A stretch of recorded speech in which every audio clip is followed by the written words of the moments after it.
Salut, bienvenue sur ma chaîne. Aussi diversifiées soient-elles, les émotions sont liées à la perception de l'environnement, car il s'agit d'une réponse à un stimulus, agréable ou désagréable. L'expérience de l'affect propre à l'émotion est alors combinée à une expression émotionnelle aussi. Il peut s'agir d'un rictus qui se dessine au bout des lèvres, de tremblements, ou de sourcils froncés. Ces manifestations des émotions sont autant de preuves que chaque état correspond à des expressions spécifiques reliant le corps à l'esprit, ou plus exactement le soma à la psyché.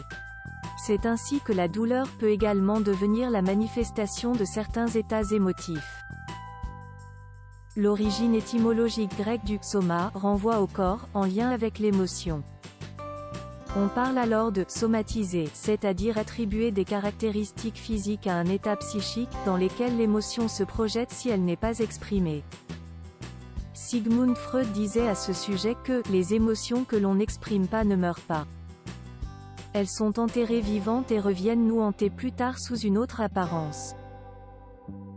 Si elles sont difficiles à assimiler, chasser, sans que cela ne passe par une décharge, la réponse du corps est inévitable. » Aujourd'hui, les maladies dites psychosomatiques représenteraient selon Doctissimo plus de la moitié des plaintes rencontrées par les médecins, dont 90% sont amplifiées par des événements à forte charge émotionnelle.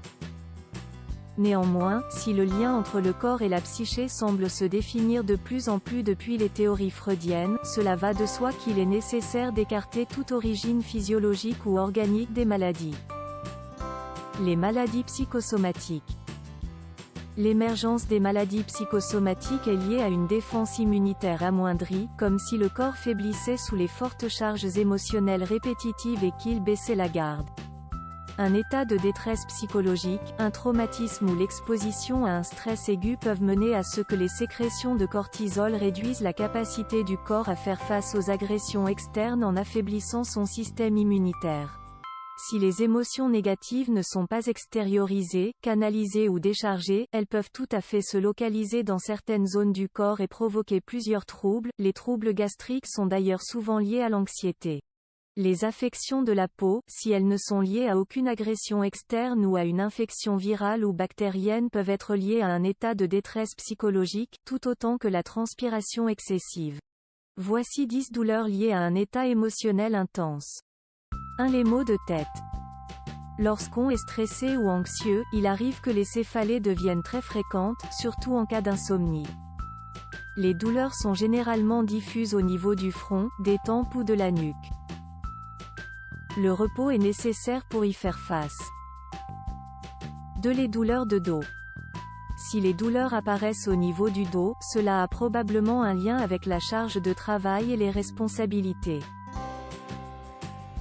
Essayez de vous détendre en pratiquant la méditation et en faisant des exercices de relaxation spécifiques au mal de dos. 3. Douleurs au niveau du ventre.